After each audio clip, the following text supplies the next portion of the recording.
Hello everyone. आइए स्वागत है आप सभी का टेक्निकल सिविल यूट्यूब चैनल पर। The most awaited and demanding course on our platform ETABS plus SAFE live training program का नया बैच स्टार्ट हो चुका है। जी हाँ, आपने बिल्कुल सही सुना, नया बैच इसका स्टार्ट हो चुका है 1 मार्च से। जिन लोगों ने इसको ज्वाइन कर लिया है उनका पहला लाइव सेशन कंप्लीट हो चुका है, और जो लोग अब तक ज्वाइन नहीं कर पाए हैं उन सभी के लिए उस लाइव सेशन को हम आज इस वीडियो में आप सभी से शेयर कर रहे हैं। तो कृपया इस वीडियो को आखिर तक देखिएगा। और हाँ, इसके रजिस्ट्रेशन अब भी शुरू है, अगर आप चाहो तो इसे अब भी ज्वाइन कर सकते हो। ज्वाइन करने के लिए आपको हमारी मोबाइल एप्लीकेशन इंस्टॉल करनी होगी, या फिर हमें हमारे व्हाट्सएप नंबर पर एक मैसेज करना होगा, जिसका नंबर हमारा है 9106615380। तो आइए शुरू करते हैं पहले लाइव सेशन को। Yes, so welcome everyone to our ETABS and SAFE batch. So I will introduce myself now. I am Vimal Patel. I have done my B Civil and ME in Structures from MIT Pune, and from past 9 years I am practicing as a structural engineer. I am been working from Mumbai and Surat both, and we are training this as the seventh batch in ETABS.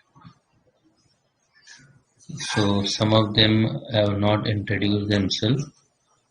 I'm just asking your introduction so that I come to know the level of people that are there in this batch. Okay, so accordingly I can adjust the level of teaching over here.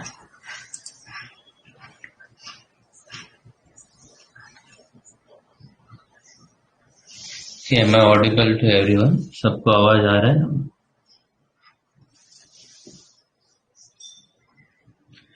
Okay, अभी थोड़ा सा अभी जो जो नया है हमारे इस एप्लीकेशन में उसका थोड़ा इंट्रोडक्शन कर देते हैं। जैसे आप ज्वाइन करेंगे रोज तो आपको एक लिंक भेजा जाएगा, या फिर एप्लीकेशन में ज्वाइन नाउ का ऑप्शन आएगा। आपको जब भी आप एप्लीकेशन ओपन करेंगे या तो वहां से ज्वाइन करो, या फिर आपको टेक्स्ट मैसेज आ जाएगा जहां से आपको ज्वाइन करना रहेगा। उसके बाद आप यहाँ पे स्क्रीन पे देख सकते हैं एक चैट बॉक्स है। तो अगर आपका कोई डाउट्स है you can chat in or you can put in your questions here. तो मेनली स्टार्ट और एंड में हम जो है वो क्वेश्चन सेशन रखते हैं so that we can discuss. और बीच में अगर आपको कोई लगता है डाउट बहुत ज़्यादा इम्पोर्टेंट है तो ही आप बीच में पूछिए। और यहाँ पे रेज हैंड का ऑप्शन भी है। आप अगर एप्लीकेशन ओपन करेंगे तो उसमें राइट हैंड साइड पे रेज हैंड एक पाम का सिंबल है, तो उसको अगर आप पिक करेंगे तो उसमें आप वर्बली कन्वर्जेशन कर सकते हैं। आपका आवाज मैं सुन सकता हूँ और बाकी लोग भी सुन सकते हैं। So you can ask question like that also. जैसे ही कोई रेज हैंड करता है एक नोटिफिकेशन यहाँ पर आता है जिसको कि मैं एक्सेप्ट करूंगा तो आपका आवाज फिर सुनाई देगा यहाँ पर।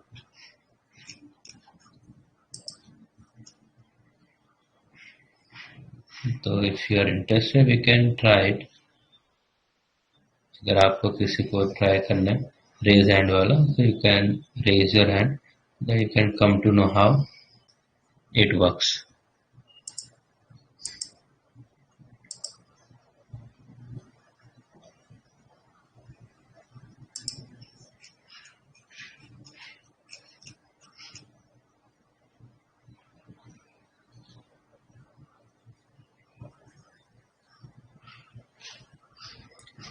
Does it work? Yes, it works on Class Plus app. इसी में काम करते हैं। रेज हैंड ऑप्शन है, are you sure you want to raise hand आएगा।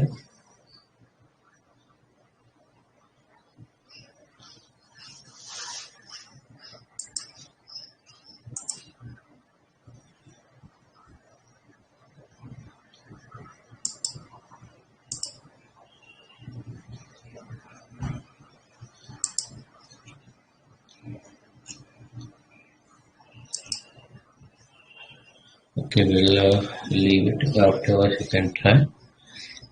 So, as you all are familiar with this software eTabs, I will just introduce the software once again. We will be working on eTabs 2018 version, okay, which has the latest code that is incorporated, latest Indian code IS 1893 2016 has been incorporated here. So we'll work on it.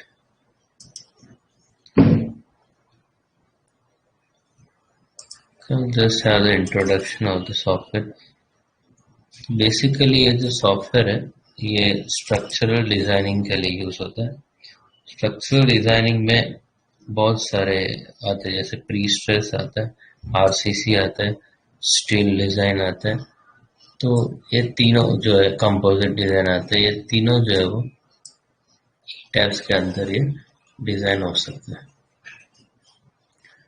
तो ETABS software has been used worldwide and ETABS is more familiar for designing of RCC structures. Okay, और ज़्यादा करके steel structures का designing जो है वो स्टैडप्रो में prefer किया जाता है, but nowadays we do use ETABS also. But previously they used to design in STADPro for steel structures और RCC के लिए ETABS. ऐसा ट्रेंड बहुत चल रहा था पहले, लेकिन अभी ETABS में भी स्टील सेक्शन पे अच्छा खासा डिजाइनिंग और आता है. फिर अभी इसके लिए भी अभी यूज किया जाता है फॉर स्टील सेक्शन ऑल्सो. तो ETABS सॉफ्टवेयर जो है you should know at least the basics and its full form, at least for a general knowledge purpose. कहाँ से आया सॉफ्टवेयर क्या है. So just for that I'm introducing. So this ETABS software, its ETABS full form is Extended Three-Dimensional Analysis of Building System, and it was founded by a company called CSI, that is Computer and Structures. Okay, so initially this was just programmed and developed by a group of people in the year 1975. Later on it got officially released in 1985, and since then worldwide use किया जा रहा है.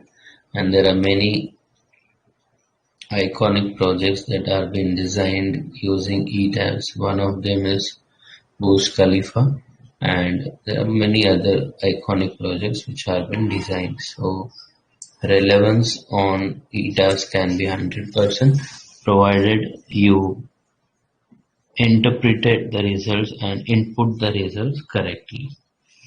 और इसके साथ साथ कई सारे सॉफ्टवेयर जो हो ये कंपनी बनाती है, जैसे कि SAP 2000 है, CSI ब्रिज है, ETABS तो है, सेफ भी प्रोग्राम है जो हम इसमें सीखने वाले, परफॉर्म 3D, CSI कॉल. सो ये भी साथ में कुछ प्रोडक्ट्स है जो ये कंपनी बनाती है. सो बेसिकली ये सॉफ्टवेयर जो है एनालिसिस एंड डिजाइनिंग के लिए यूज किया जाता है. There is some history of analysis and design. Previously ये सब सॉफ्टवेयर नहीं होते थे, तभी लोग जो है वो मैन्युअली डिजाइन करते थे. But now since we have this software available with us with correct results, so that it is a time saving option, and again it will provide very correct results. So you should always prefer using software. So previously manually the loads and all were calculated, and then they were designed either using Excel sheets or manual calculations. Okay. But there were some limitations to that, so that all limitations are now covered using this software.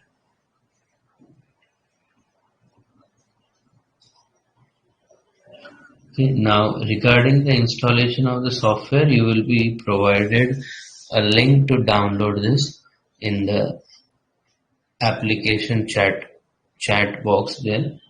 तो आप और ये session के बाद आप उसमें से वो लिंक डाउनलोड कर सकते और वहां से आप सॉफ्टवेयर को इंस्टॉल कर सकते हैं। And some basics you should know before starting directly with ETA, that is what is stress, what is strain। वही जो हमने रेगुलरली जो पढ़ा है कॉलेज दिनों में, वही हमको एक बेसिक आइडिया होना चाहिए। Stress is load upon area, strain is change in length by original length, and some other basics like SFD क्या होता है, BMD क्या होता है, that is shear force diagram, bending moment diagram। So you just brush up these things in your college books, you just go through it, और ज़्यादा detail में नहीं, बट जस्ट इंट्रोडक्शन जैसा आपको थोड़ा आइडिया होना चाहिए। And then for different types of structure, masonry, RCC and steel structure, and combination will be of any of this will be called as composite structure. Then we have determinate structures and indeterminate structures. So structures which can be analyzed by using this three equilibrium equations। तो ये तीनों को use करके अगर आप कोई भी structure का शेयर रिएक्शंस निकाल सको तो उसको बोलेंगे स्टैटिकली डिटरमिनेट स्ट्रक्चर। तो यहाँ पे दो अननोन है और हमारे पास तीन इक्वेशंस है ये सॉल्व करने के लिए। So two unknowns can be easily solve using this three equations. Such structures are called as determinate structure। Similarly, indeterminate structure, that is structures which cannot be solved using these three equations of equilibrium। Okay, so if you have say here 1 2 3 4 unknowns, VA, VB, VC, VD, you have four unknowns here, and we have three equations of equilibrium: moment about a point is 0, summation of horizontal force 0, summation of vertical force 0। So using these three equations, if you cannot solve this, then it will be called as indeterminate structure। So such structures are then to be resolved using some other methods like matrix method or finite element model, FEM method। Okay, so such structures are indeterminate structures। Then we have different types of supports, like simply support, wherein you have only vertical reactions and no horizontal or moment। You have roller support, wherein you have only vertical reactions. You have pinned support, wherein you have vertical reactions and horizontal reaction both,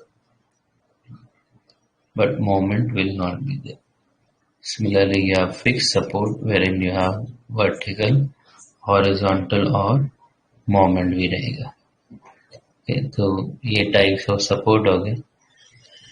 और वैसे ही types of beams है।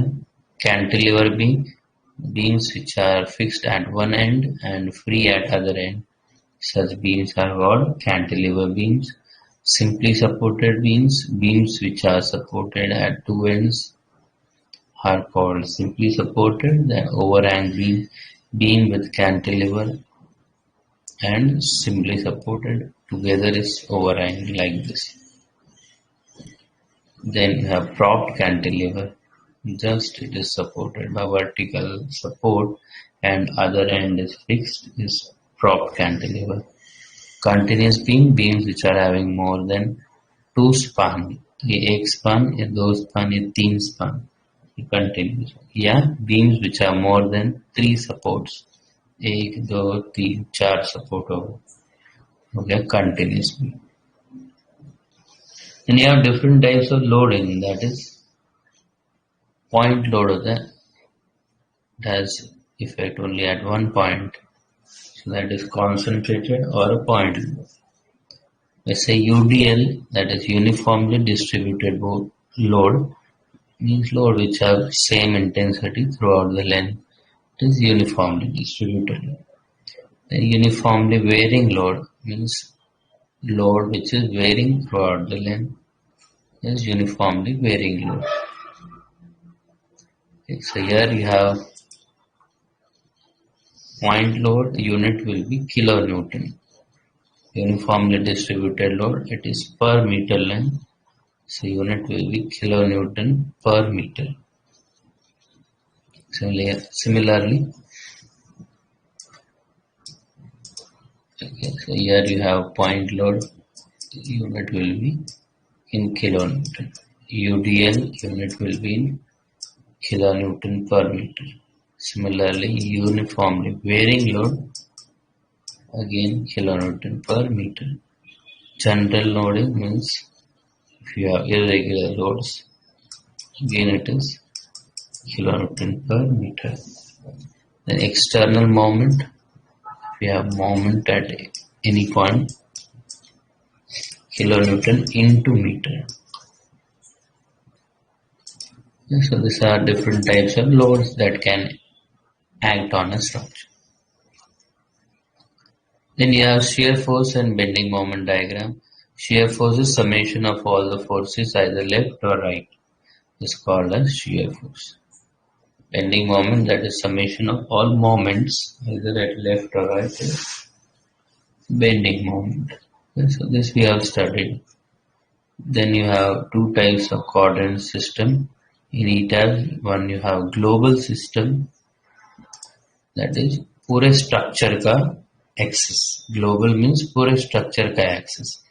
That is x axis, y axis and z axis. So in ETABS, we have planar axis, that is x or y, it acts in the plane.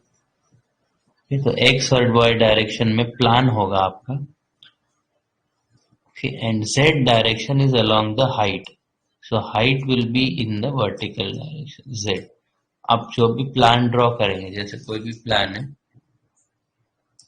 इसका एक x dimension होता है, एक y dimension होता है. Say this is 30 meters, say this is 10 meters. So दो axis हो गए. इसमें जो भी प्लान है, so any plan has two dimensions, x and y, and along the height it is the third direction, that is z. Okay, so ETABS में x और y system जो है वो प्लेन में है, प्लान में है. ओके, स्टैट-प्रो में थोड़ा अलग है. ETABS का यहाँ पर x axis is along this, y axis is along this axis. So you have x and y axis ऐसा. और z axis जो है वो height के above. This is z axis. You can see this in different colors also here. Red color indicates x axis, green color indicates y axis, and blue color indicates z axis. किसी ने अभी raise hand किया है. Let me just check.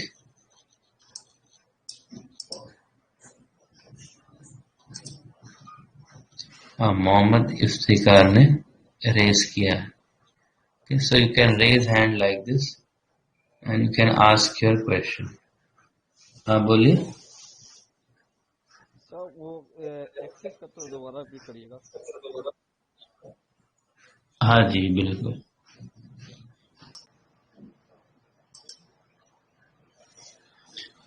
Okay, अभी दिख रहा है ना स्क्रीन. तो देखिए कोई भी प्लान है, जैसे मैं कोई प्रैक्टिकल मॉडल ओपन करता हूँ.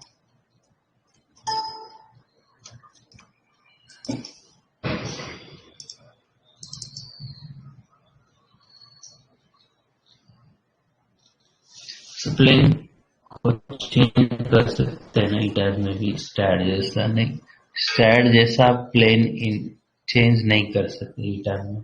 स्टैट-प्रो में हम एक्सिस चेंज कर सकते हैं, एक्स वाई जेड एक्सिस हम चेंज कर सकते हैं, but here in ETABS you can not. और नहीं किया वही ज्यादा अच्छा है, because then it can lead to confusion in understanding the results along which direction it is showing, M11, M22 likewise. तो बेहतर है कि आप जो एक्सिस दिया गया है उसी को आप यूज करो। ठीक है, सिंपल वर्ड्स में कोई भी ये जैसे स्ट्रक्चर है, okay, so this is column, this is column here,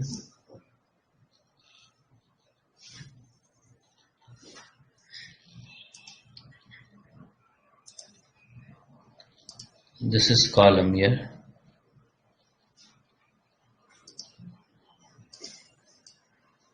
okay, तो ये कॉलम जो है that is in vertical direction, right.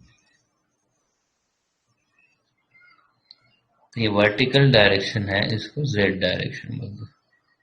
ऐसे ही ये सब बीम्स है, दिस आर ऑल बीम्स।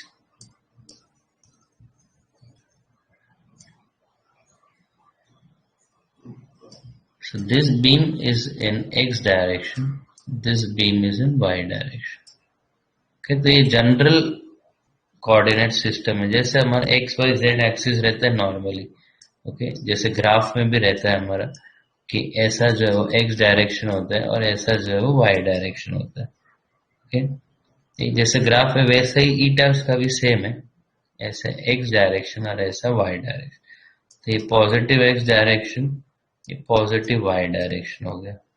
ऐसे ये साइड अगर आएगा तो नेगेटिव एक्स डायरेक्शन, ये साइड जो है वो negative Y direction.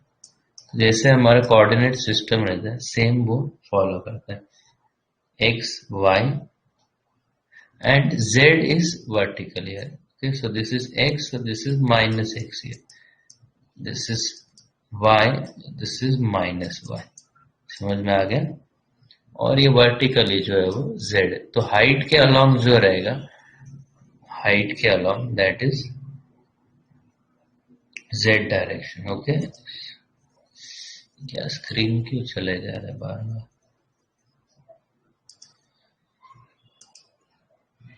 Okay, so that is called as global coordinate system.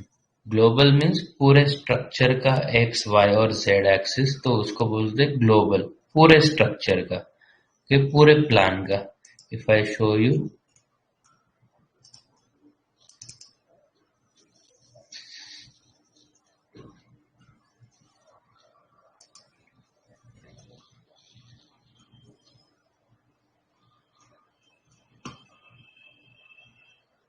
So if you have a structure like this, तो ये हो गया उसका एक्स एक्सिस हो गया, कोई भी स्ट्रक्चर है ये प्लान है हमारा, ये एक्स एक्सिस है और ये वाई एक्सिस हो गया। इसका हाइट जो रहेगा वो हो जाएगा Z axis height. Okay, will come into more detail later. Understood.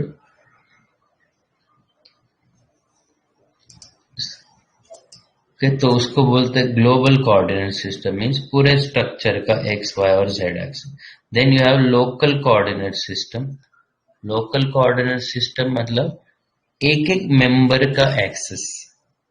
Global मतलब पूरे स्ट्रक्चर का एक्सिस, एक्स वाई और जेड एक्सिस, और लोकल कोऑर्डिनेट सिस्टम मीन्स एक एक मेंबर का axis. Okay, so if you have a beam here, तो ये बीम का एक्स वाई और Z axis. If you have a column here, column का एक्स वाई और Z axis. If you have a slab here, slab का X Y और Z axis.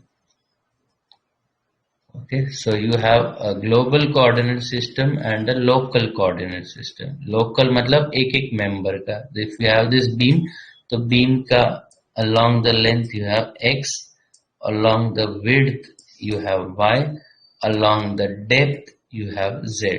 Okay, तो इसको बोलते हैं local coordinate system. We'll understand this in more detail.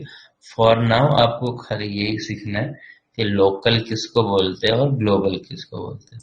Local मतलब एक एक मेंबर के एक्सिस को लोकल बोलेंगे, पूरे स्ट्रक्चर का रहेगा तो उसको बोलेंगे global axis. Okay, so you have two systems, one is local and one is global. So after having this introduction, we'll see how do we start now with ETABS.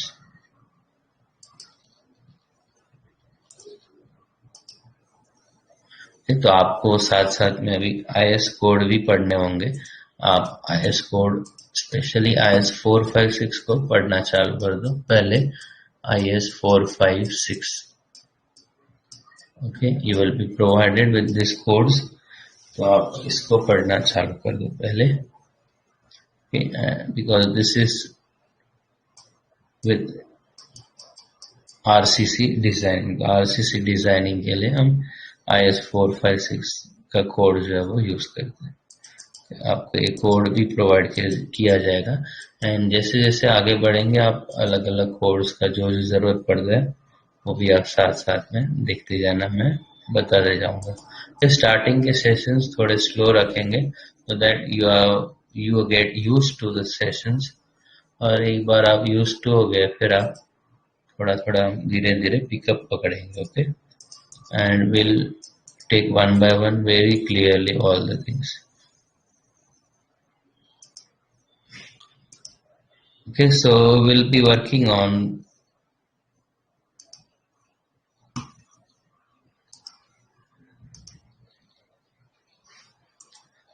ETABS 2018. So once you double click it, इस तरह का कुछ window open होगा।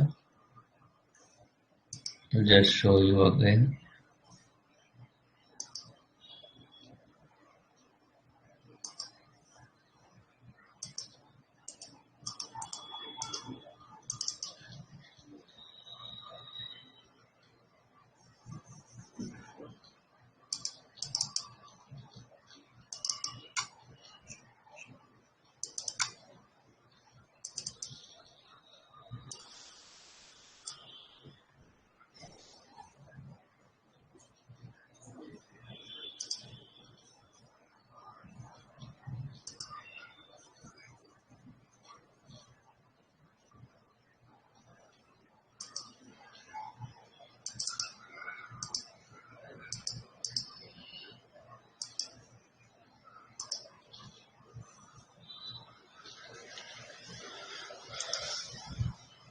Okay, तो जैसे ही open करेंगे तो इस तरह का कुछ विंडो ओपन होगा। Here you have the command menu, all menu bar you have here, file, edit, view. You'll see it one by one. And here you have all the shortcut commands like AutoCAD. You have this shortcut commands directly over here, and you have so many menu bars here. तो initially जब आप install करेंगे तो बहुत कम यहाँ पे ऐसे दिखेंगे। आई विल शो यू कि सब के सब ऑन कैसे करते हैं। Then you have file model here, file over here, यहाँ पे न्यू और एक ओपन रहेगा। न्यू मतलब अगर आपको कोई नया फाइल स्टार्ट करना है, कोई नया ही प्रोजेक्ट चालू करना है तो आपको हमेशा ये न्यू लेना होगा। कोई एग्जिस्टिंग प्रोजेक्ट अगर आप वर्क कर रहे हैं और आधा करके छोड़ दिए वापस कंटिन्यू करना है, या फिर कोई एग्जिस्टिंग प्रोजेक्ट जो कंप्लीट हो गया उसको ओपन करना है तो वो ओपन यूज कर सकते हैं। Then you have import. Import में you can import E2K file. Import E2K file मतलब अगर कोई ETABS का दूसरे वर्जन में है, जैसे फॉर एग्जांपल लोअर वर्जन जो है वो अपर वर्जन में ओपन होगा। जैसे ETABS 2016 का अगर फाइल रहेगा वो 2018 के अंदर ओपन होगा, लेकिन अगर 2018 का फाइल है तो वो लोअर वर्जन में ओपन 2016 के अंदर ओपन नहीं होगा। ओके, 16 वाला 18 में हो जाएगा, लेकिन 18 वाला जो है वो 16 में ओपन नहीं होगा। अगर उसको ओपन करना है तो फिर आपको E2K फाइल करके एक्सपोर्ट करना पड़ेगा, और फिर उसको एक्सपोर्ट करके यस नाउ इट इज, हाँ, तो तभी क्या करना पड़ेगा, इंपोर्ट करना पड़ेगा उसको। तो जब भी समझो 2019 का फाइल मुझे 2018 में अगर ओपन करना है तो मैं 2019 वर्जन के अंदर पहले एक्सपोर्ट करूंगा, एक्सपोर्ट टू E2K फाइल करूंगा। यहाँ पे एक्सपोर्ट होता है, उसमें E2K फाइल करूंगा, फिर यहाँ पे आके इंपोर्ट E2K फाइल करूंगा तो फिर 19 वाला जो है वो 18 में ओपन हो जाएगा। That will see letter on also. Okay, so नया मॉडल अगर करना है तो एक न्यू मॉडल में जाना होगा फिर। And this are all other commands that are hardly being used. Let us go to new model for now. तो ये न्यू मॉडल वहां से भी कर सकते हैं या फिर डायरेक्टली यहाँ पे आइकन है ये छोटा, ये आइकन है, यहाँ से भी डायरेक्टली न्यू मॉडल कर सकते हैं। Okay, so once you open this window will open. Here you have use saved user default setting. जैसे हमारा प्रैक्टिस है कि बार बार हमको एक ही सेटिंग्स चाहिए हमेशा, तो अगर वही सेटिंग हर एक प्रोजेक्ट में करना है तो आपको क्या है, आपको एक फाइल ई टैब का सेव करके ई टैब्स के इंस्टॉलेशन फोल्डर के अंदर पेस्ट करना है। तो वहां पे पेस्ट करेंगे तो हमेशा जो है वो वही डिफॉल्ट सेटिंग में ओपन होगा, वो मैं बता दूंगा आपको। नेक्स्ट है use setting from model file. Use setting from model file का यूज काफी अच्छा है और ये काफी अच्छा शॉर्टकट है। जैसे बार बार आपको हर एक प्रोजेक्ट के अंदर मटेरियल ग्रेड जैसे M20 है या M25 या M30 है, वो हमेशा आपको डालना पड़ेगा, डिफाइन करना पड़ेगा। बीम का साइज, कॉलम का साइज, आपको बार बार एक ही चीज जो है वो डिफाइन करती रहनी पड़ेगी। तो अगर वो बार बार ये एक ही चीज कॉमन जो चीज है, अगर आपको बार बार हर एक प्रोजेक्ट में नहीं करना है तो आप use setting from a model file कर सकते हैं। तो इसमें क्या होगा, आपके कोई भी एक मॉडल के अंदर जो भी सेटिंग्स है, जो भी ये सब डिफाइन किए हुए चीजें हैं, वो अगर आपको दूसरे मॉडल में लेके आना है तो फिर ये काफी काम आता है। तो इसमें क्या होगा, खाली ये सब सेटिंग्स जो है मटेरियल ग्रेड, बीम के साइज, कॉलम के साइज, स्लैब का साइज, तो ये आप जो डिफाइन करते हैं वो आपको दूसरी बार डिफाइन करना नहीं पड़ेगा। आप सीधा use setting from a model file करो तो वो मॉडल फाइल के अंदर जो जो होगा वो ये प्रोजेक्ट के अंदर अपने आप आ जाएगा। Again I will demonstrate it later. तो ये उसका यूज है सेकेंड। थर्ड है, अगर आपको कोई नया ही चीज करना है, ओके, और रिपीटेटिव कोई प्रोजेक्ट नहीं है, कोई यूनिक प्रोजेक्ट है, तो मोस्टली सब लोग यही यूज करते हैं बिल्ट इन सेटिंग्स। बट जैसे रिपीटेटिव प्रोजेक्ट्स है तो मोस्टली बीम के साइज कॉमन नहीं आते, तो फिर हम use setting from model file कर देते हैं। तो क्या है, इसमें आपका टाइम सेविंग हो जाता है।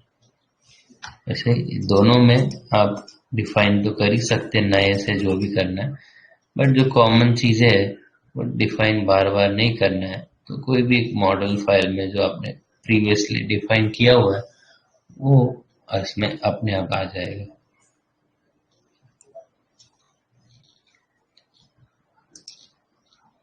हाँ, एक क्वेश्चन क्या है इनका, सर बाद में चेंज कर सकते हैं क्या grade and size model file use करने के बाद? हाँ, बाद में चेंज कर सकते हैं। जैसे कोई फाइल के अंदर जो भी डेटा है, तो फॉर एग्जांपल मैं एक ओपन करके दिखा था, use setting from model file करता हूँ और मैं कोई भी एक मॉडल से ओपन कर देता हूँ।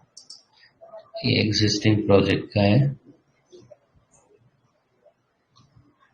सॉफ्टवेयर कैसे डाउनलोड करेंगे? सॉफ्टवेयर के लिए जो है आपको ग्रुप के अंदर एक लिंक भेज दूंगा मैं आपको, तो वो लिंक क्लिक करके आप डाउनलोड कर लेना, क्रैक वर्जन है तो उसमें से आपको मिल जाएगा, यू कैन इंस्टॉल इट। हाँ, जैसे यूज सेटिंग्स किया मैंने, तो ये ग्रिड्स तो हमेशा अलग ही होंगे, तो इसको मैं ओके कर देता हूँ फॉर नाउ। तो देखिए जो भी डिफाइन किया हुआ है, column grade, beam size, column size, वो सब डिफाइन के अंदर आता है। डिफाइन में देखिए सेक्शन प्रॉपर्टीज में से फ्रेम सेक्शन करता हूँ।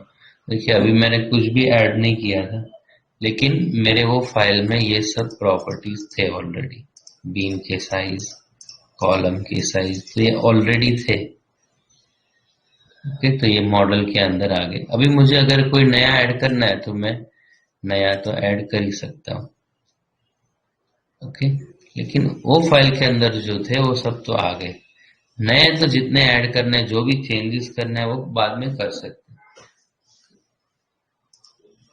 ऐसे ही सब प्रॉपर्टीज आ गए, बीम के, स्लैब के, सभी आ गए। उसमें जो भी डिफाइन किए थे वो सब के सब आ गए। वैसे ही लोड केसेस, लोड कॉम्बिनेशन, ये सब सब आ गए। जो भी उसमें रहता है वो सब के सब चीज देखिए, seismic definition, wind load, earthquake load, सब आ गया इसमें। ओके, तो जब भी आप वो ऑप्शन यूज करेंगे तो एग्जिस्टिंग फाइल के अंदर जो भी डेफिनेशन है सब, वो सब अपने आप आ जाएगा। तो ये काफी टाइम सेविंग हो गया। जैसे मटेरियल ग्रेड इसमें आ गए M30, M50, M60, और ग्रेड ऑफ स्टील भी आ गया इसमें। तो आपको बार बार डिफाइन करने का जरूरत नहीं पड़ेगा। हाँ, इसमें अगर मुझे ऐड करना है तो मैं और एक ऐड भी कर सकता हूँ।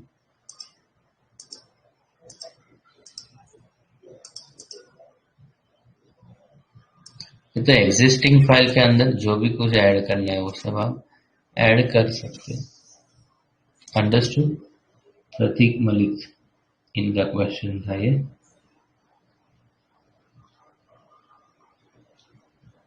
Srinivas sir, software please include RCDC. RCDC का क्या है, वो क्रैक वर्जन जल्दी मिलता नहीं है। ये तो क्रैक वर्जन नहीं है, इसके लिए हम उसको नहीं बता पाते। I'll just demonstrate in any of the session how do we use RCDC also. We have our registered version with us. RCDC है हमारे पास। Okay, और 18 वर्जन के अंदर तो RCDC 9.02 के अबाव का ही काम करता है। ETAL 18 का अगर फाइल है उसमें 9.2 वाला वर्जन ही काम करता है। और क्रैक जो RCDC का 3-4 मार्केट में है अभी, सॉफ्टवेयर वेबसाइट्स पे भी है, वो सब पुराने 6 वर्जन के है या फिर 7 वर्जन के सब क्रैक्स अवेलेबल है, जिसमें कि लेटेस्ट कोड वो इनकॉर्पोरेट नहीं करता। So for that you need to purchase then RCDC. Still I will have some session on RCDC, how we use it.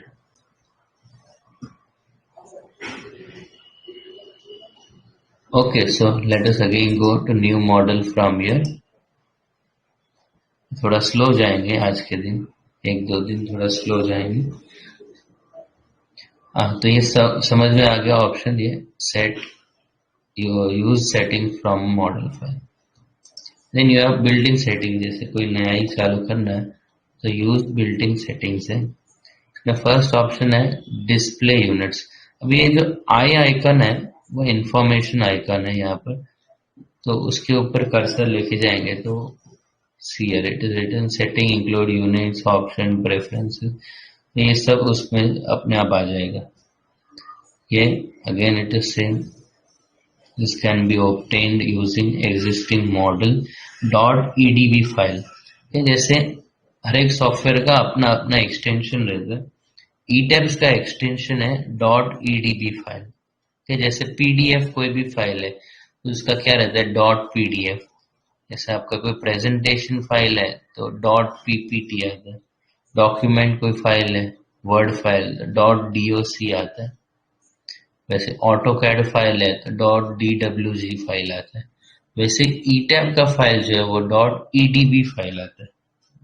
This is the extension. तो आपको किसी को अगर प्रोजेक्ट शेयर करना हो तो ये वाला फाइल आपको शेयर करना होगा। जिसको किसको सेंड करना हो फाइल तो .edb वाला जो भी फाइल होगा, एक मॉडल के अंदर काफी सारे फाइल्स होते हैं। जैसे अगर मैं कोई ओपन करता हूं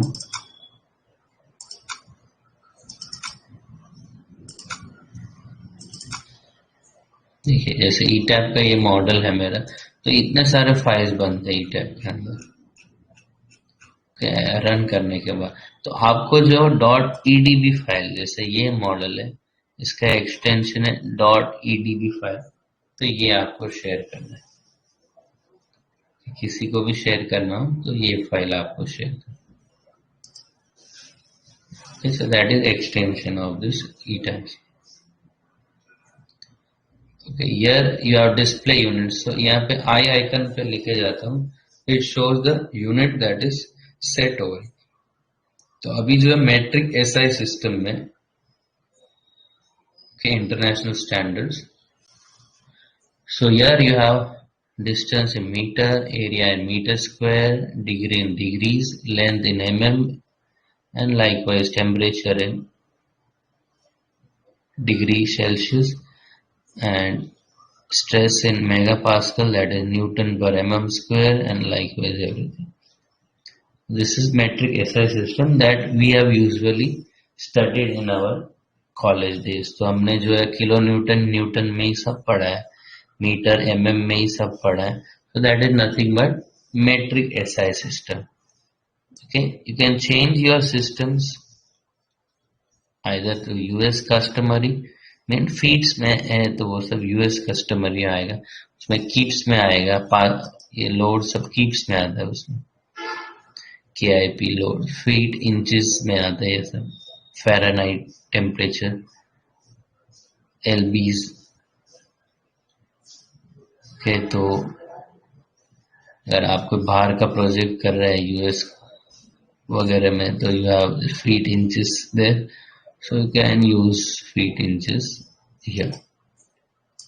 Indian projects are mostly designed in metric SI system, and then you have metric MKS system.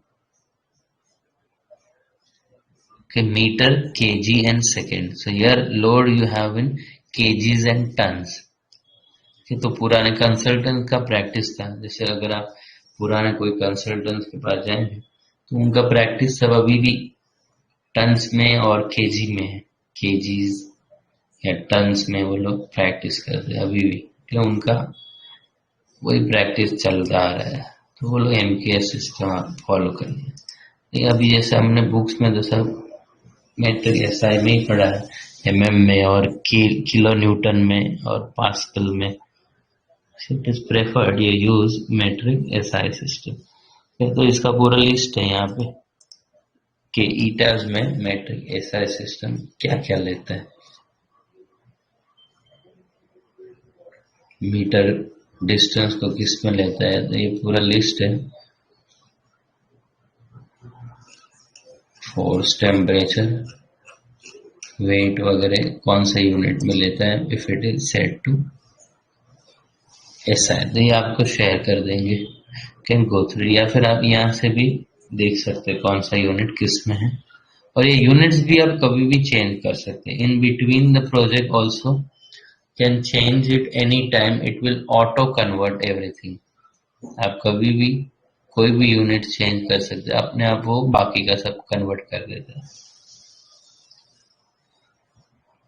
Okay, so understood this display, you can have any of this system. We usually work in metric SI system.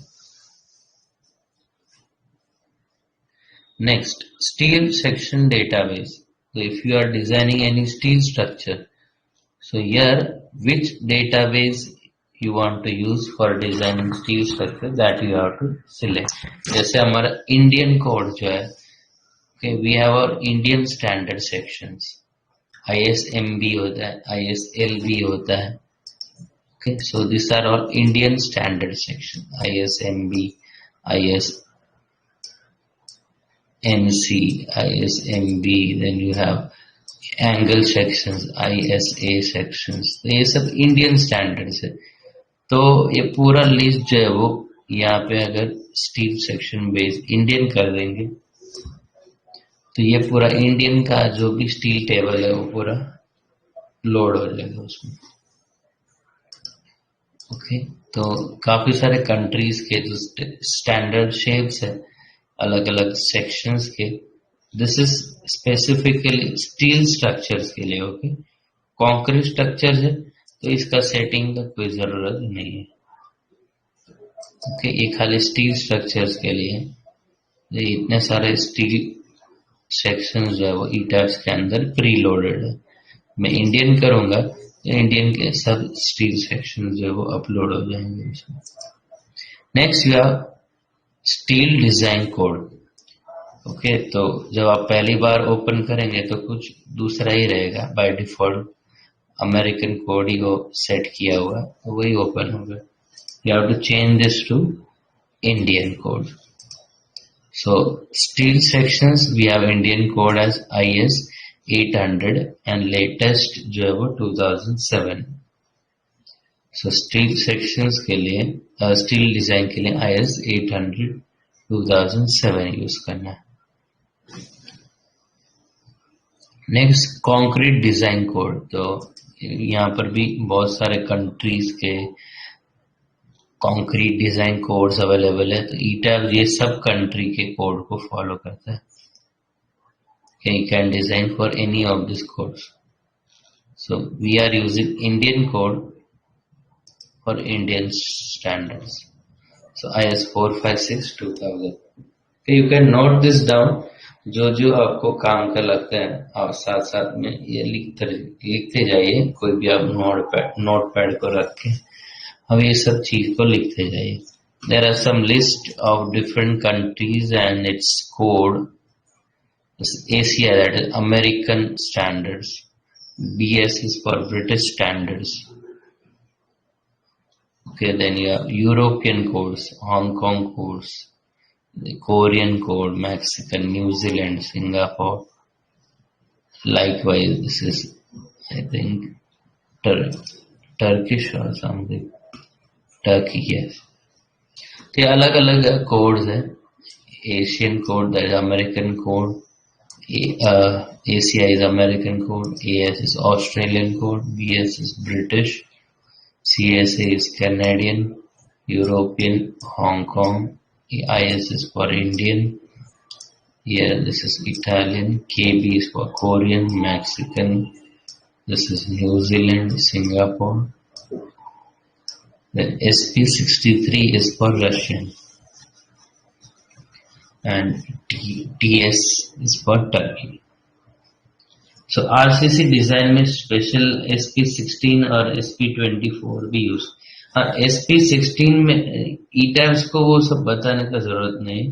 SP16 is design example. Okay, तो design किस तरह करते हैं तो उसका steps जो है वो SP16 के अंदर दिए। ओके, तो डिजाइन कोड तो हमारा आरसीसी डिजाइन के लिए 456 ही है। Open both of them so that it will be clear to you. आपका कंफ्यूजन जो है वो निकल जाएगा।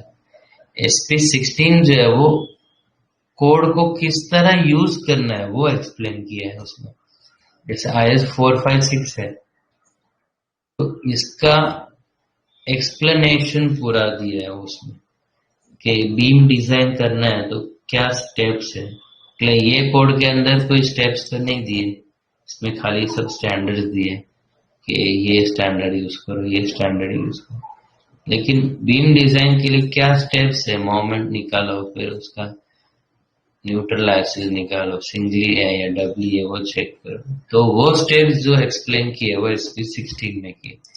सो we are using this plain and reinforce concrete के लिए IS 456 यूज होता है। तो आपको वहां पे IS 456 ही सिलेक्ट करना है। और SP16 जो आप बोल रहे हैं दिस इज एक्सप्लेनेटरी नोट्स के इसको यूज कैसे करते हैं।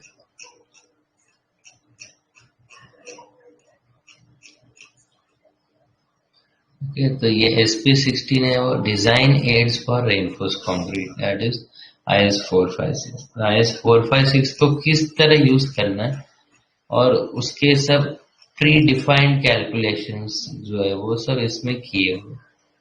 जैसे आपको बीम डिजाइन करना है तो उसका क्या स्टेप्स है और उसके मोमेंट कैपेसिटी भी सब अलग अलग सेक्शन के पहले ही कैलकुलेट करके दे दिए। यहाँ पर ये सब दे दिए हैं। So this is just a help for IS 456। okay, तो SP16 पहले यूज करते थे when we do not have any softwares and all, तो एक एक डिजाइन करने के लिए बहुत टाइम लगता है, तो SP16 का तभी यूज करते थे कि ये बीम का साइज है तो वो टेबल में से देख लेना उसका मोमेंट कैपेसिटी क्या है, कितना स्टील डालना है, तो उसके लिए वो यूज होता है। But our basic code is IS 456। okay, understood this model initialization?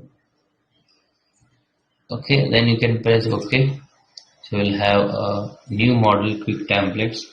We'll understand some of this today. Now here you have first option as grid dimension। अब ये grid क्या होता है? Let us first see what is grids। Now grids मतलब they are lines in x and y direction, like you see here।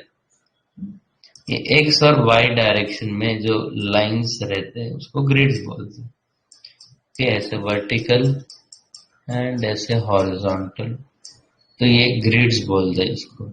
ये grids का क्या काम है, लेट अस अंडरस्टैंड।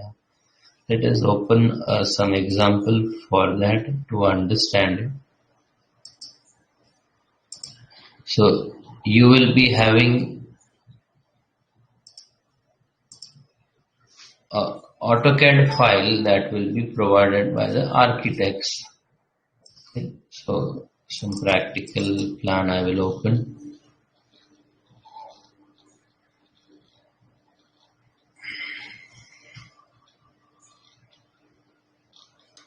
ग्रिड्स का क्या काम है? Grids they help you in modelling the structure. आप इजीली मॉडल कर पाओ उसके लिए हम ग्रिड का हेल्प लेते हैं। बिना ग्रिड का भी बना सकते हैं, ऐसा नहीं है। जैसे स्टैट प्रो में हम हर एक पॉइंट का एक्स और वाई एक्सिस, एक्स पॉइंट और वाई पॉइंट देंगे, एक्स कोऑर्डिनेट वाई कोऑर्डिनेट करके आप कॉपी पेस्ट करके सब पॉइंट्स या ग्रिड्स बना दें। तो वैसे भी बना सकते हैं ईटब में भी, but that is more time consuming। rather if you use grids it will be more easier for you to model the entire structure। let us say this as an example here।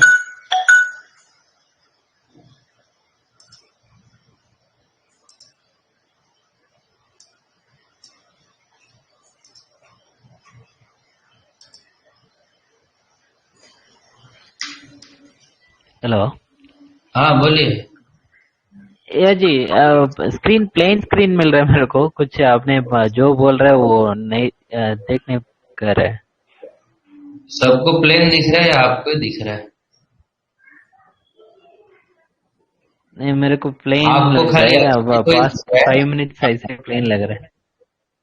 हाँ, आपको ही खाली plane दिख रहा है, तो आप एक काम करो, एग्जिट हो जाओ और वापस अंदर आ जाओ तो आ जाएगा।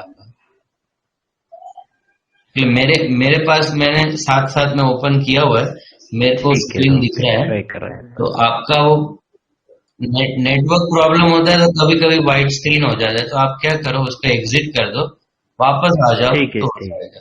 ठीक है।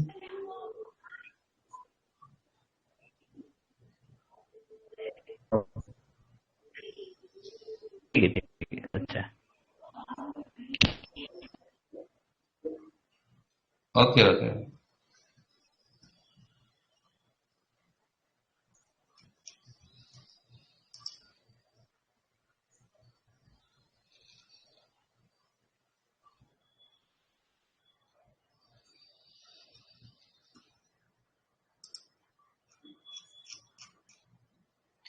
What about SP24? तो SP24 भी वही है जैसे SP16 है, तो उसमें भी it is a type of guide for you how do we use SP456। similarly this SP24 भी जो है वो it is a guide explanatory note on how and what are the different clauses, and उसको explain किया हुआ है हर एक clause को कि IS 456 में जो लिखा है उसका क्या मीनिंग होता है। That is nothing but SP24। Okay, तो इसमें हर एक कोड को एक्सप्लेन किया है, हर एक क्लॉज को, और वहां पे एग्जाम्पल के साथ किया है SP16 के अंदर। You can download it and you can just go through it, वो क्या है आपको समझ में आ जाएगा।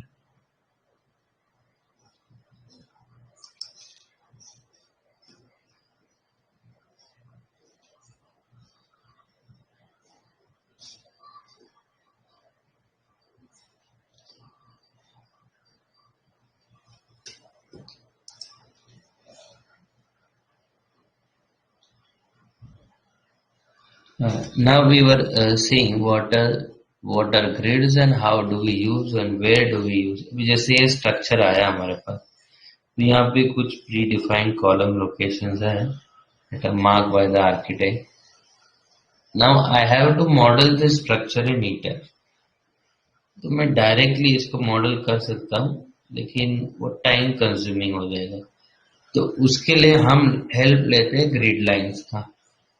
So wherever there are columns, I will again explain that in more detail कि where do we take columns and all। तो आगे अभी ग्रिड लाइन को खाली समझिए, ग्रिड लाइन को ही ध्यान में रखिए। तो मोस्टली क्या करते हैं, जहाँ पे भी कॉलम लोकेशंस है वहां पे हम ग्रिड लाइंस बनाते हैं that are passing mostly through the centers of the column.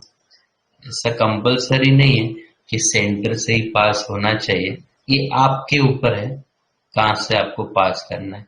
This grid lines are only for you, आपके अकेले के लिए है और किसी को कुछ बताने का नहीं, आपके खुद के लिए है ये ग्रिड लाइंस। आपको किस तरह इजी लगता है बिल्डिंग मॉडल करने के लिए, उस तरह आप ग्रिड लाइन बना सकते हैं। इसका कोई भी रूल्स रेगुलेशन ऐसा नहीं है। Grid lines are there only to help you to model the structure. फिर तो हम क्या करते कि हम कॉलम लोकेशन इजीली लोकेट कर पाए। जैसे ये कॉलम यहाँ पर है, ये कॉलम ये ग्रिड के ऊपर है, ये कॉलम ये ग्रिड के ऊपर है। तो ये कॉलम लोकेशंस हम क्विकली ETABS के अंदर देख सके, ETABS के अंदर मॉडल कर सके, इसके लिए हम ग्रिड लाइंस बनाते हैं। ये तो ग्रिड लाइंस का खाली काम इतना ही है, so that it becomes easy for you to model the structure। Okay, so let me show you।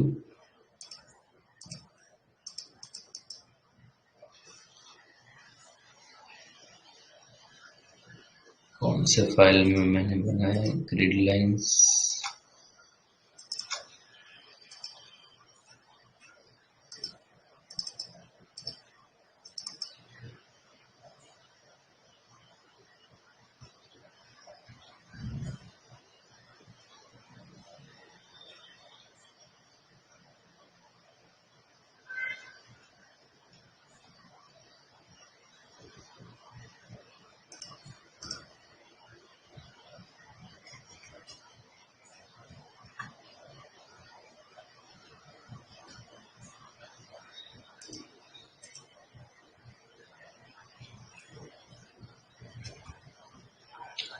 एक मिनट,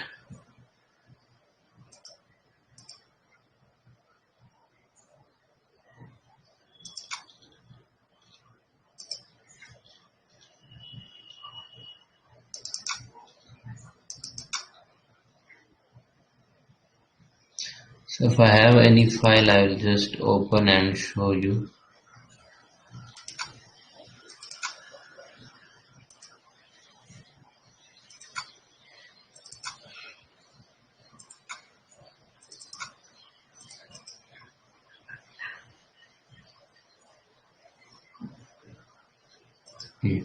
तो ग्रिड लाइन देखिए अभी क्या काम होता है ग्रिड लाइन का। जैसे ये सब कॉलम्स है रेड कलर के, जो है वो यहाँ पे कॉलम दिख रहे हैं।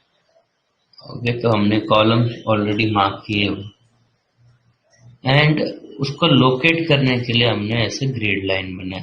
ABCD जो दिख रहे हैं this are called as grid line. जैसे सेंटर लाइन होता है, अगर आपने कोई सेंटर लाइन प्लान देखा है तो जैसे सेंटर लाइन प्लान होता है कुछ उसी तरह से ग्रिड लाइंस होते हैं। कि सेंटर लाइन हम क्यों प्रोवाइड करते हैं, सो that you can locate the column at the site. ये हमको सेंटर लाइन में से मालूम पड़ेगा कि ये कॉलम इतने डिस्टेंस पर है यहाँ से, फिर वहां से उतने डिस्टेंस पे दूसरा कॉलम है, वहां से उतने डिस्टेंस पे तीसरा कॉलम। सो जैसे सेंटर लाइन होता है it helps you to locate the columns, वैसे grid lines is there to locate the column easily. Now it is not necessary that every grid line should pass to the center, but जितना हो सके उसको centre में पास करेंगे तो आपको modelling करना उतना आसान हो जाएगा। Okay, so these are the examples of grid lines. This A, B, C, D are vertical grid lines और 1, 2, 3, 4 है वो horizontal. Okay, तो ये देखिए ये और ये, तो ये कॉलम का एक हॉरिजॉन्टल और एक वर्टिकल, वैसे ये कॉलम का एक हॉरिजॉन्टल और एक वर्टिकल ग्रिड लाइन, वैसे ये कॉलम का एक हॉरिजॉन्टल और एक वर्टिकल ग्रिड लाइन सेंटर से पास किया। तो अभी क्या होता है, जब आपके पास एक ग्रिड लाइन होता है तो तभी कॉलम को लोकेट करने के लिए बहुत इजी हो जाता है। जैसे अगर ये कॉलम मुझे मॉडल करना है तो क्या है, बहुत इजी हो जाता है। आपको ये 2 ग्रिड पे और ये सी वाले ग्रिड पे इसके इंटरसेक्शन पे कॉलम रखना है, तो इजी हो गया आपको कि 2 और सी देखो वहां पे कॉलम रख दो। इसे ये करना है 2 और बी, 2B पे कॉलम रख दो, ऐसे ये करना है। तो ये 1 और ये बी, 1B के इंटरसेक्शन पे कॉलम रख दो। तो ये होता है ग्रिड लाइन के काम। तो कुछ इसी तरह का ग्रिड लाइंस हमें बनाना पड़ता है रफली इन द कैड फाइल। तो ऑटो कैड के अंदर कुछ आप इस तरह से रफली ग्रिड लाइंस बना दो और उसको फिर डिस्टेंसेस देख लो, कितना कितना डिस्टेंस है, कहाँ से कितना डिस्टेंस है, and then you can model that in ETABS. Okay, so I just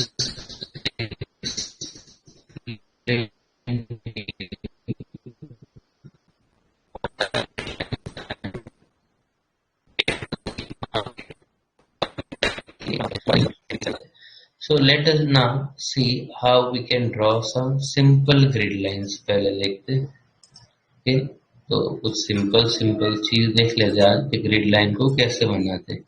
Okay, so grid lines can be either uniform or it can be non-uniform. Uniform मतलब equal spacing अगर रहेगा, okay, अगर equal spacing रहेगा तो उसको uniform बोलते हैं। जैसे A और B के बीच में सेम है डिस्टेंस, दैट इज 5000 mm है। ये B और C के बीच में डिस्टेंस है 5000 mm, C और D के बीच में भी 5, ये यूनिफॉर्म है, मीन सेम है। And in this direction again 4500। Okay, तो ये हो गया uniform, means if the spacings are same it is called uniform. If spacings are different, ये 5000, ये 2000, ये 3000, ये 2000, अगर अलग अलग है तो उसको नॉन यूनिफॉर्म बोलते हैं। मोस्टली नॉन यूनिफॉर्म ही आता है। ऐसे तो बुक वाले एग्जाम्पल में ऐसे दिखेगा, सेम गैप रहेगा सब में और ऐसा स्क्वायर टाइप का बिल्डिंग रहेगा। तो ऐसे प्रैक्टिकल आता नहीं है। Okay, so first we'll learn this easy steps to understand just how grids are modelled in ETABS। Just सीखने के लिए एक सिंपल सा इस तरह का कुछ ग्रिड्स बनाते हैं ETABS में। That is the first step of designing any structure. और मॉडल कोई भी स्ट्रक्चर को करना है तो पहला स्टेप होता है ग्रिड बनाना। So we are learning this first step today, how do we model grids. Okay, so let us say this type of grid you want to model. तो कुछ इस तरह का ग्रिड आपने पहले से ऑटोकैड में बनाया हुआ रहेगा और उसी को आपको जो है वो ETABS में बनाना है। तो उसका स्टेप्स देखते हैं। तो here you have ABCDE grids. So this grids ABCD, ये जो वर्टिकल ग्रिड्स है, this are called grids in X direction. Please note this down. Grids in X direction बोलते हैं इसको। A B C D E F जो आपको दिख रहा है, this are called grids in X direction. ये ऐसा एक्स डायरेक्शन। और बाय डिफॉल्ट ई टैब्स में ऐसा ही नंबरिंग आता है, लेफ्ट से राइट नंबरिंग आता है, ए बी सी डी ही आता है उसका। तो एक्स ग्रिड का नाम बाय डिफॉल्ट ई टैब्स में ए बी सी डी ही आएगा। अगर आपको चेंज करना है तो वो कर भी सकते हैं, बट बाय डिफॉल्ट ये सेटिंग है। You can just draw this simple example. Just note it down somewhere. Draw some grids और ABCD लिखो, 1 2 3 4 लिखो, यहाँ पे लिखो grids in X direction and this 1 2 3 4 are grids in Y direction.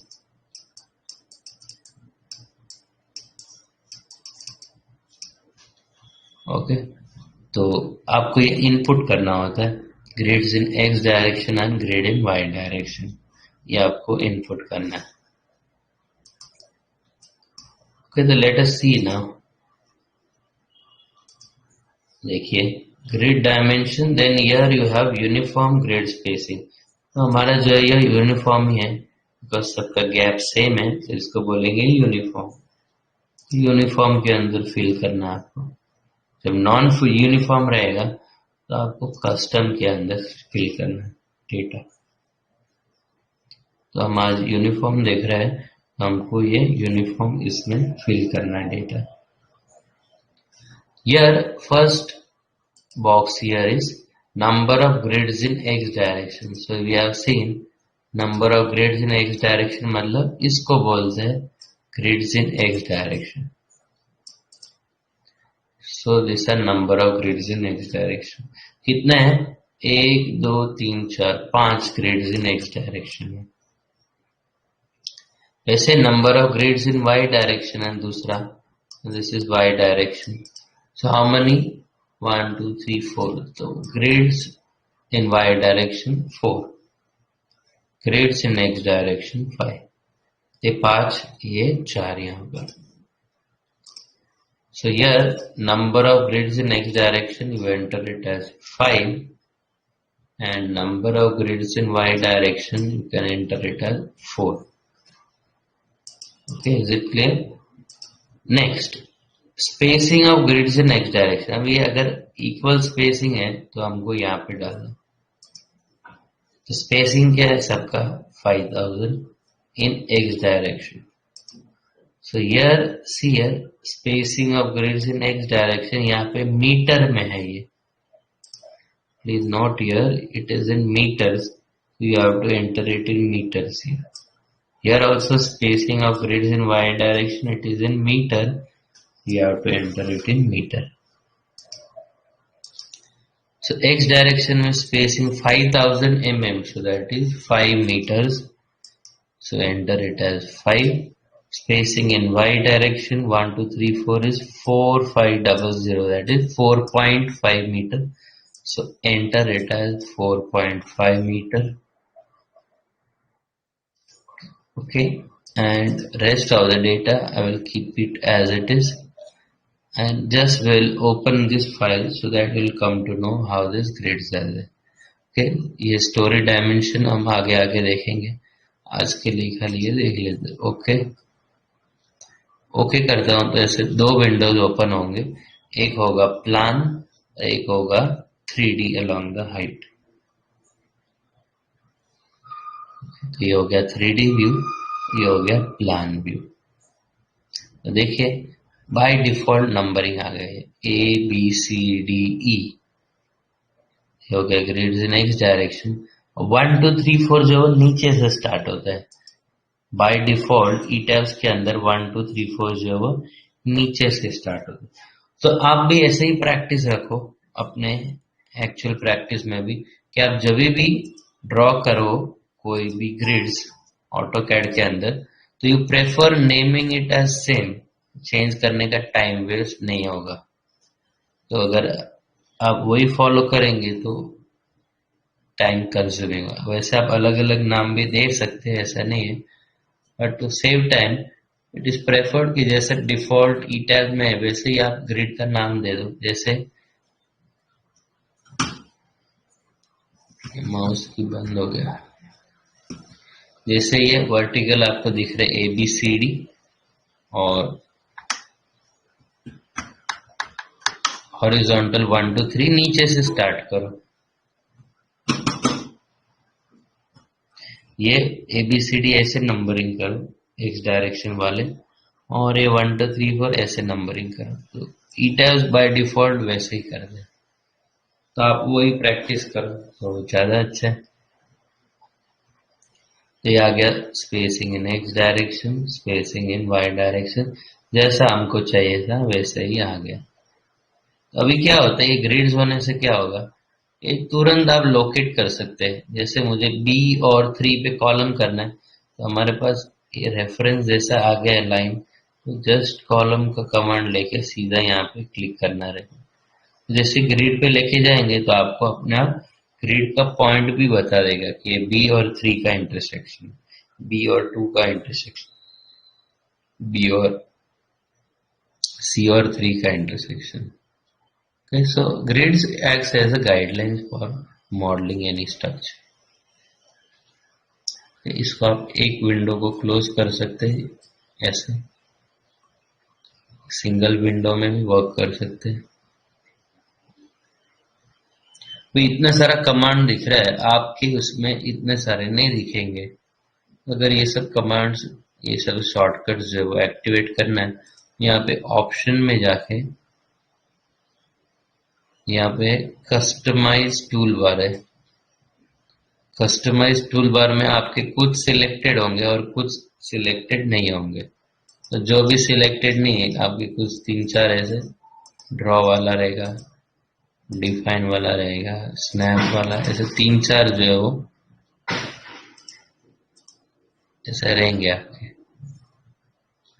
अगर सबके सब करने हैं तो ऑप्शन में जाओ और कस्टमाइज टूल बार में सबको ऑन कर दो। आपको जो जो लगता है कि मुझे चाहिए शॉर्टकट, सबको ऑन कर दो तो आ जाएगा वो।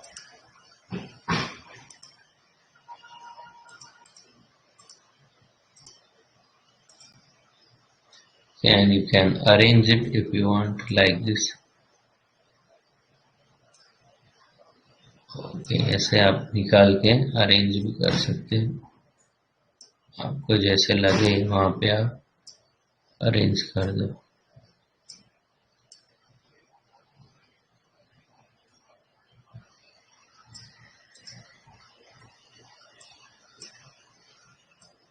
Okay, can arrange it as you want.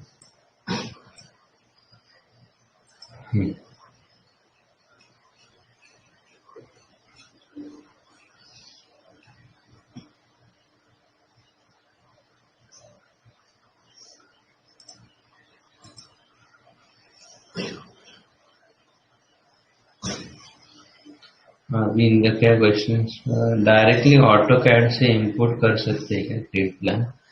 हाँ, डायरेक्टली ऑटो कैड से हम इंपोर्ट कर सकते हैं। वो सब आगे आगे धीरे धीरे एक एक सेक्शन जैसे आगे आगे बढ़ेगा हमारा सेशन, ये सब स्टेप बाय स्टेप सब आपको बताएंगे। Uniform, not uniform, circular grids, then you will have how to import, everything will come step by step.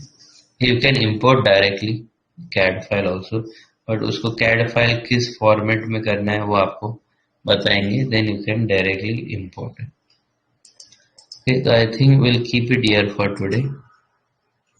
Okay, if you have any doubts regarding today's session, okay, आप जो आज का session में है वो उसके बारे में ही पूछो। पहले डाउट्स तो बहुत सारे हैं, तभी आप कोर्स के अंदर आए हैं। Okay, तो वो सब डाउट धीरे धीरे हर एक सेशन में क्लियर होते जाएंगे लास्ट लास्ट सेशन तक। Okay, आज के रिलेटेड अगर कोई क्वेश्चन है तो पूछो। You can raise hand, you can chat in chat box. Okay, so if you have any doubts related to today's session, you can ask.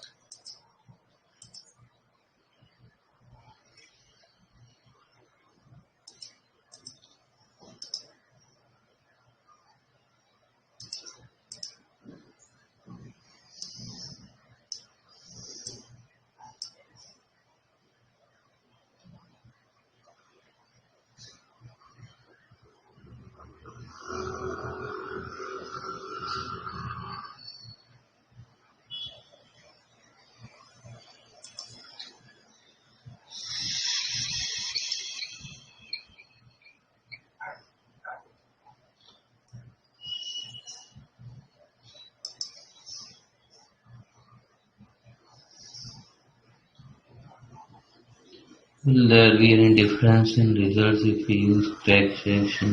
नहीं, ज़्यादा इसमें ऐसा नहीं। क्रैक वर्जन में ऐसा कोई रिजल्ट्स में डिफरेंस नहीं आएगा।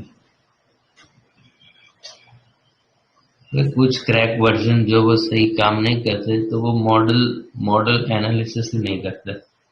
अगर आपका कोई मॉडल एनालाइज नहीं हो रहा है, रन नहीं हो रहा है, तो फिर वो वर्जन सही काम नहीं कर रहा है, आप उसको अनइंस्टॉल कर देना। और वैसे रिजल्ट्स में कोई डिफरेंस नहीं आएगा।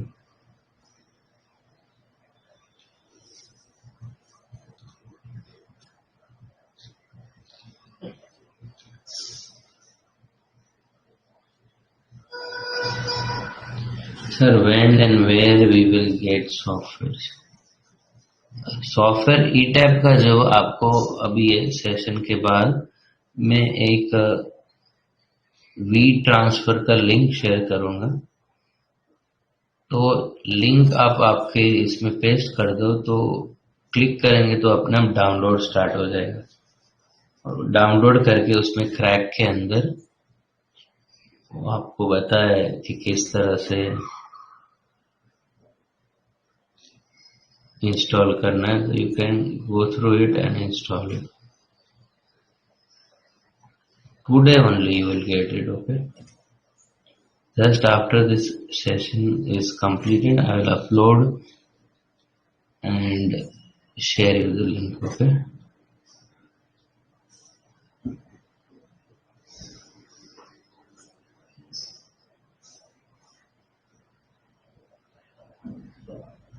Yeah, are there any other questions or we can end the session here? SAFE ETAB के बाद सिखाओगे? हाँ, बाद ही सिखाएंगे। पहले हम ईटैब्स को सीख लेंगे और फिर हम सेफ की तरफ जाएंगे। ओके, ईटैब्स में पहले एनालिसिस, जब तक सेफ का यूज नहीं हो रहा है, जब तक सेफ का काम नहीं पड़ रहा है, तब तक हम ईटैब्स करेंगे।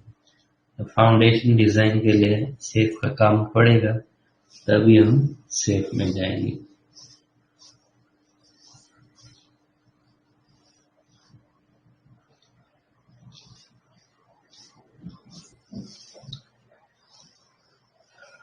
Sir, please provide everyday exercises.